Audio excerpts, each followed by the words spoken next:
আসসালামু আলাইকুম। আপনি কি মনে করেন সফল মানুষেরা অনেক বেশি পরিশ্রম করে? মোটেও না। তারা সঠিক কৌশল ব্যবহার করে। একজন ব্যস্ত মানুষ হয়তো সারাদিন পরিশ্রম করে, কিন্তু দিন শেষে দেখে যে আসলে কিছুই হয়ে উঠল না। আর সফল মানুষেরা সঠিক কৌশলে অল্প কাজ করে এবং তাদের এই অল্প কাজের মধ্যেই তারা সফলতা খুঁজে নিয়ে আসে। মানুষের সার্বিক সফলতা আসে মাত্র 20 ভাগ কাজ থেকে। বাকি 80 ভাগ কাজ তারা অপ্রয়োজনীয় করে। আপনাকে ফাইন্ড আউট করতে হবে কোন 20% কাজ করলে আপনি আপনার লক্ষ্যের দিকে একটু একটু করে এগিয়ে যাচ্ছেন। আপনাকে সব বাদ দিয়ে সেই 20% কাজের দিকেই মনোযোগী হতে হবে।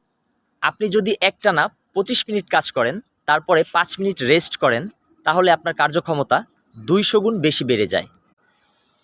আপনার সময় সবাই চুরি করতে চায়।